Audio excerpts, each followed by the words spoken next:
Hoy les quiero hablar de una historia muy particular. Es algo que he descubierto hace muy poco y me pareció perfecto para esta época. La primera carrera olímpica de carros de la cual se tiene conocimiento. Tuvimos hoy el Gran Premio en Imola de la Fórmula 4 italiana, donde Sebastián tuvo una carrera muy difícil, mostró velocidad, mostró que está ahí, que el talento está ahí, pero definitivamente falta el centavo para el peso, como decimos aquí en Colombia.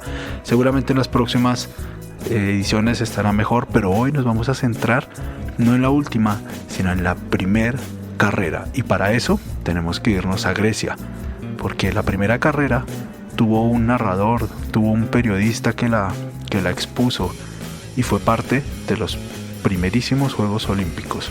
Bueno, tal vez hubo algunos antes, pero era parte de los Juegos Olímpicos clásicos en Grecia. Soy Ricker Silva y aquí empieza Autos y Carreras.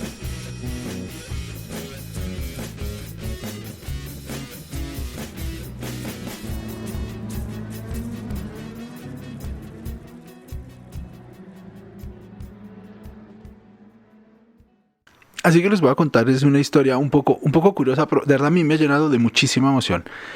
Resulta que en la Ilíada, en el canto 23 de la Ilíada, se describe el origen de los Juegos Olímpicos. También se habla de alguien, ya lo hablaremos, parece que estuvo en competencias anteriores. Estos Juegos Olímpicos, según los historiadores, empezaron hacia el año 770 y pico antes de Cristo, o sea, comienzos del siglo VIII antes de Cristo. En este canto 23 de la Ilíada ha muerto poco antes Patroclo, un amigo muy cercano de Aquiles. Y este canto empieza con el funeral de Patroclo. Aquiles está acongojado, está muy triste, organiza un funeral magnífico con una fogata enorme en donde creman a Patroclo junto con sacrificios humanos y animales. Eran otras épocas, ¿no? Han pasado 2800 años desde entonces. Y remata este funeral con un certamen deportivo cuyo primer evento es una carrera de carros. Estamos hablando de hace 2800 años. No esperen que haya carros con motores de combustión o eléctricos y ni siquiera de vapor, ¿sí? Esas son cosas demasiado modernas. Estos eran carros alados por caballos. Estos eran unos carros que ustedes los habrán visto. Se han visto películas como Ben-Hur, Los 10 Mandamientos, ese tipo de carros que había ahí, que eran 2 caballos alando una caja que tenía 2 ruedas. Y no era más, unas cajas adornadas con oro, con estaño, con tejidos de mimbre, y los 2 caballos atados por un yugo a esta carroza. Esas eran las carreras de carros de entonces. En este canto 23 de la Ilíada se cuenta esa primera carrera que hubo. Aquiles en un momento relata cuáles van a ser los premios de la carrera de carros y se ofrecen de entre la gente que está ahí al lado de él varios corredores: Eumelo, Diomedes, Menelao, Antíloco, hijo de Néstor, que luego van a ser parte clave en esta breve historia, y Meríones. De Antíloco, hijo de Néstor, Homero nos cuenta que Néstor le aconseja a su hijo usar todo su ingenio, pues aunque sus caballos no son los más rápidos, sus cocheros adversarios no son tan hábiles como él. ¿Por qué? Porque menciona que los pocos ágiles van a tomar el giro en el poste de meta muy abierto. ¿Cómo eran estas carreras? Estas carreras se ejecutaban en un estadio que tiene una forma muy similar a algunos óvalos que hemos visto en estos días. Es un estadio muy largo, dicen más o menos 600 pies de largo, unos 220 metros de largo.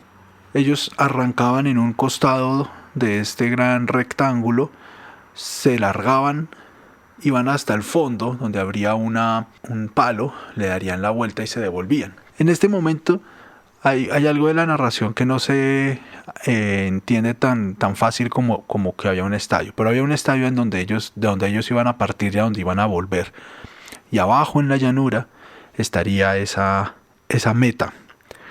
Y él de una vez le dice: los pocos hábiles van a tomar el giro en ese poste de meta muy abierto, una clara referencia a la línea ideal que hoy nos parece tan natural en las carreras, donde los coches tratan de tomar las curvas en el costado que uno diría cerrado de la curva.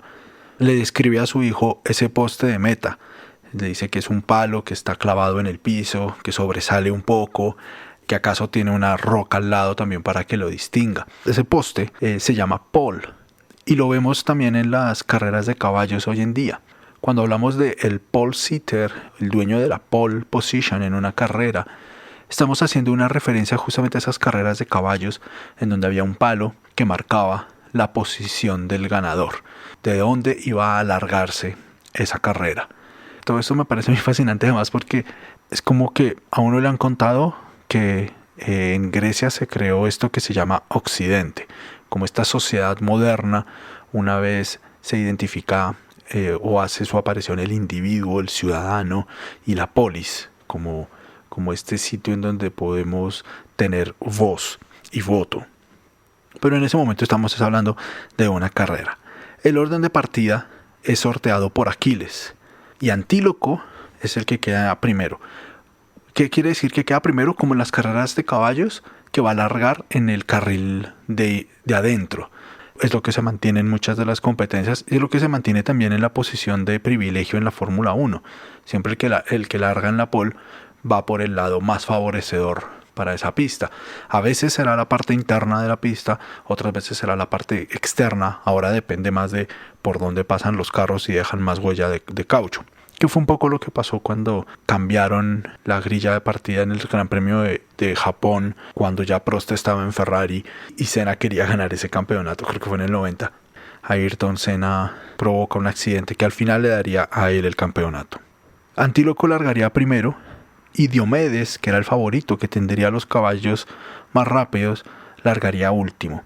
En el medio estarían Eumelo, Menelao y Meriones. No son muchos, síganme un poco con esta historia. Antíloco, Eumelo, Menelao, Meriones y Diomedes. Describe Homero como si fuera el primer narrador deportivo de la historia, la largada con detalles como que el polvo se levanta como un huracán. Y esta imagen me pareció genial porque si ustedes recuerdan las tomas de este Gran Premio de Gran Bretaña que tuvimos hace apenas una semana, cuando salen de Luffield, ya entrando a la recta que desemboca en Copse, vemos como al pasar cerca del pianito Max Verstappen levanta polvo. No es que se esté saliendo. Mucha gente dijo que se salió de la pista y en ese momento que mordió fuera de la pista. No, él no se sale en ningún momento de la pista. Miren otra vez esa repetición, es magnífica. Es simplemente la fuerza que llevaban esos carros en ese momento la que logra levantar el polvo, y así mismo la describía Homero hace 2800 años. También nos describe cómo con la velocidad que van levantando esos carros a veces iban sobre la tierra y en ocasiones volaban por los aires, describiendo esta velocidad fantástica. Una vez giran en el poste y llegan al final del primer trayecto y empiezan el regreso, la segunda parte de la carrera, aceleran. Es un sprint feroz y eso lo vemos también hoy en día. Al final de la carrera las últimas vueltas son más rápidas, los carros están más descargados. Si ustedes han tenido oportunidad de ir a una carrera de duración, aquí en Bogotá se corren a final de año a las 6 horas. Las últimas 2 horas es fantástico cómo se empiezan a escuchar los motores cada vez más fuertes, cada vez más rápido, los carros apretando durísimo, porque ya es el final, y al final empieza realmente el galope. En ese final, Eumelo toma la delantera, a pesar de que Antíloco iba por el carril interno. Al llegar a la curva seguramente no la ha tomado del todo bien, y Eumelo toma la delantera, y detrás de Eumelo se cuela Diomedes, que también adelanta a Antíloco. Iban tan cerca, nos cuenta el narrador, que parecían montarse los caballos en la caja del jinete que va delante del cochero, y que el aliento de las yeguas de Diomedes calentaba la espalda de Eumelo. O sea, imagínense esa forma de describir lo cerrados que iban. Es un poco como lo que vemos en las carreras, como lo que vimos en este último Gran Premio de Gran Bretaña. Más cerrado, imposible. Y entonces, en ese momento de la carrera, cuando ya se están devolviendo otra vez hacia el punto de partida, entra la fortuna que en manos de Apolo hace que Diomedes pierda la fusta de sus manos, el látigo con el que está usando a sus caballos. Y Apolo, en ese momento lo que hace es una muestra de su preferencia por Eumelo, porque él fue el que lo educó. Y Atenea se da cuenta de eso, se da cuenta que es una treta y corre a devolverle la fusta a Diomedes y a infundirle ardor a sus caballos, infundirles ánimo, alas a sus caballos, y que luego corre tras Eumelo para romper el yugo. El yugo es a donde están atadas las yeguas de su carro y ellas se desbocan y la caja cae y Eumelo sale por los aires, cae al piso, describe cómo se ha roto las cejas, la cabeza, cómo sangra, porque pues ha tenido un accidente. Y con eso Diomedes es invencible porque Atenea le ha dado la gloria. Esta intromisión de los dioses en favor de uno o de otro es todavía lo que sentimos hoy en día, cuando vemos que no importa cómo, Hamilton siempre trata de caer de pie, siempre cae de pie. Recuerden, en Imola pierde una vuelta y finalmente sale una bandera roja y todo le ayuda a él para volver a ser segundo. Es como que hay una gran fortuna detrás de él, como si hubiera un Apolo o una Atenea peleándose el favor de Hamilton o Verstappen o de cualquiera que haya pasado por una justa deportiva. Diomedes va al frente y detrás de Menelao Antíloco, que en ese momento le habla a los caballos y les dice que corran a prisa. ¿Quién de ustedes no le ha hablado a su carro? Y si alguno de ustedes ha ido a correr karts en alguna de las pistas que tengan cerca de sus ciudades, en Bogotá hay varias pistas y ya están abiertas después de la pandemia. Pues no después de la pandemia, estamos en pandemia, hay que cuidarse, pero ya están abiertas de nuevo. Uno le habla al carro para que tenga un mejor desempeño y él le dice a sus caballos que corran, pero no es una charla del todo amigable. Les dice así: he aquí lo que os voy a decir y seguro que quedará cumplido. Los cuidados en casa de Néstor, pastor de huestes, a los dos se os acabarán y no tardará en mataros con el agudo bronce, si por la negligencia vuestra nos llevamos un premio peor. O sea, realmente los está amenazando. Y luego les dice: yo hallaré el procedimiento y me las ingeniaré para colarme en una estrechez del camino sin desperdiciar una ocasión. Esto es algo de lo que le decía a su padre al comienzo de la carrera. Hay que poner todas las habilidades, no es solo la velocidad, es más la habilidad la que hace a un leñador bueno que su propia fuerza. Como dándole a entender que si bien en las justas hay que llegar primero, para llegar primero no hay que ser el más rápido. Y eso también lo hemos visto un montón en todas las carreras que disfrutamos cada fin de semana. No siempre el más rápido es el que vence. Ahorita se me viene a la cabeza las 500 millas de Indianápolis del 2015. Carlos Muñoz venía haciendo todo el desgaste, dando todo de sí para ganarse esa carrera. Había logrado estar en la primera posición, atrasar su parada lo que más se pudo, y como faltando 4 vueltas para el final, sale segundo, como una vuelta detrás de Alexander Rossi, y Alexander Rossi, en una estrategia magnífica que hay que reconocérselo siempre, logra mantener su carro vivo sin parar. Es tanta la diferencia que en la última vuelta Carlos Muñoz le recortó 13 segundos a Alex Rossi. No era el carro más rápido, pero fue el que cruzó primero, más por habilidad que por velocidad. Entonces, luego de que Antíloco le habla a sus caballos y les pide que vayan aún más rápido, no les está pidiendo que ganen la carrera, solo que pasen a Menelao, porque Atenea ya le ha dado la gloria a Diomedes. Él tiene ya los caballos más rápidos, más ligeros, y no será posible adelantarlo. Entonces, más adelante aparece un bache en el terreno y Antíloco aprovecha para meterse en ese bache y pasar por un pedazo muy muy estrecho a Menelao. Menelao le increpa cuando lo tiene al lado. Le dice así: Antíloco, conduces con temeridad, retén los caballos, el camino es angosto, pronto será más ancho y podrás adelantarme. Pero Antíloco, contrario a lo que está pasando, lo que hace es apretar todavía más. Es la escena del accidente de Hamilton con Verstappen, donde Hamilton se mete por un hueco que aparentemente no es posible. Es como el adelantamiento de Alex Zanardi en Cleveland en el 97, que ni siquiera es un adelantamiento, simplemente se le está metiendo un rezagado, pero se le mete de una manera increíble, como aparece en el vértice de la curva. El rezagado tiene que sacudir su carro para no golpearlo. Es ese arrojo más bien el que se está narrando en este momento de la carrera, cuando Antíloco quiere pasar a Menelao. Menelao entonces deja de azuzar a sus caballos por un momento, mientras, pues porque le da miedo tener algún accidente. Él en ese momento juega el papel del conservador, de la persona que es capaz de pensar y que no por el afán de la victoria va a arriesgarlo todo y poder perder en realidad.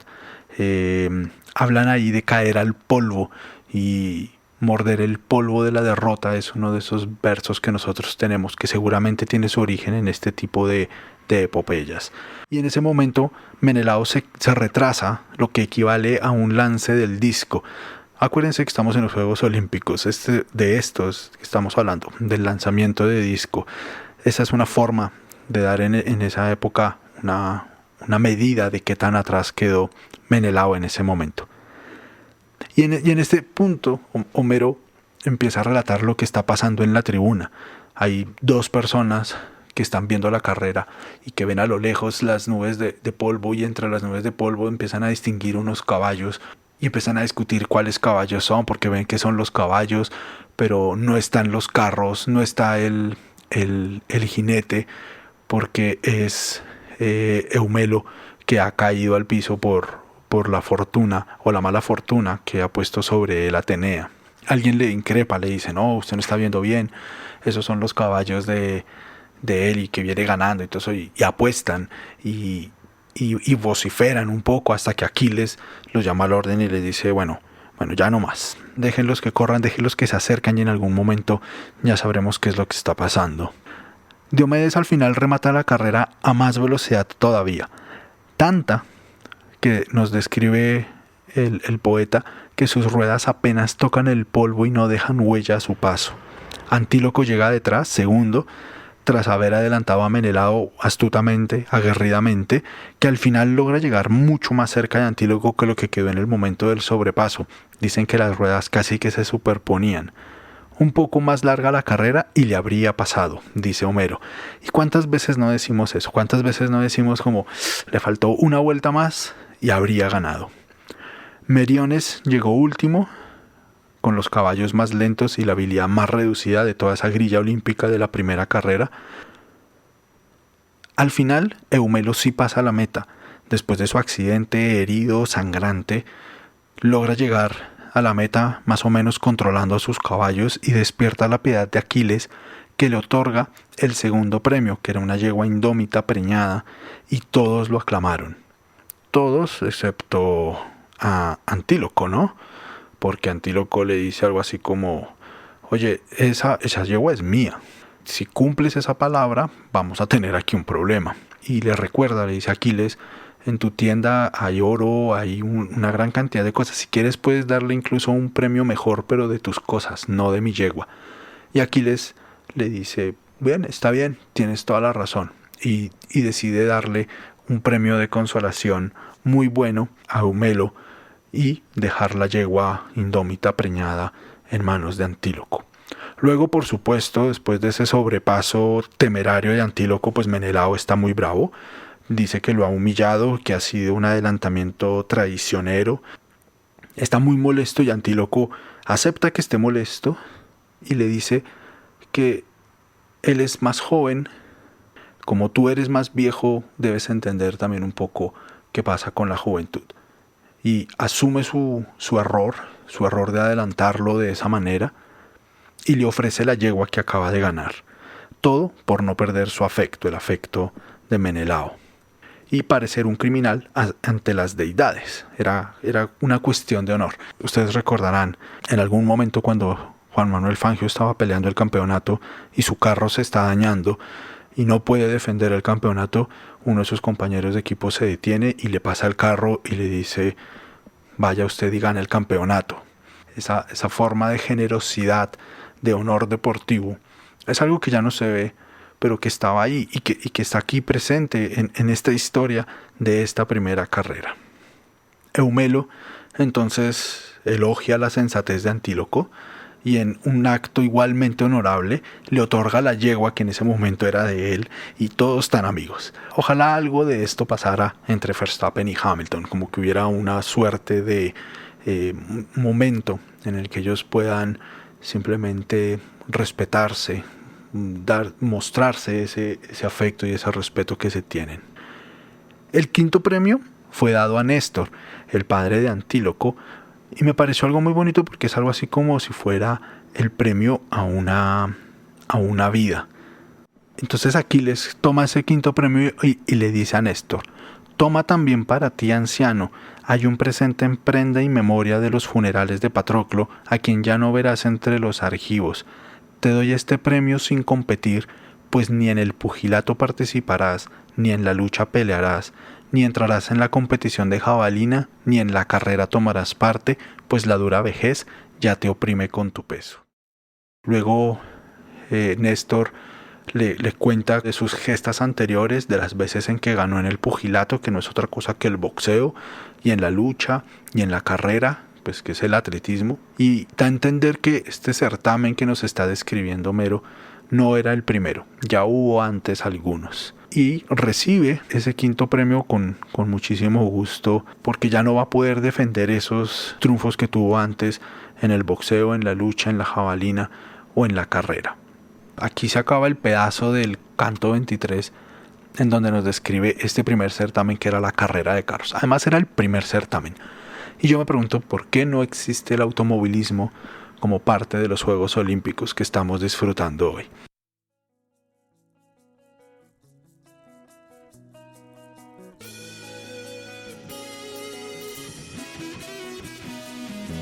Pero hay más. La historia no acabó hace 2800 años.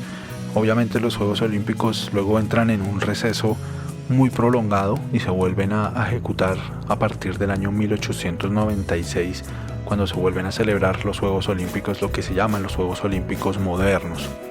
En el 2018, en los Juegos Olímpicos de la Juventud que se llevaron a cabo en Buenos Aires, hubo una exhibición de karts eléctricos. Eso fue como una culminación del reconocimiento que ya había dado en el 2012 el Comité Olímpico Internacional a la FIA.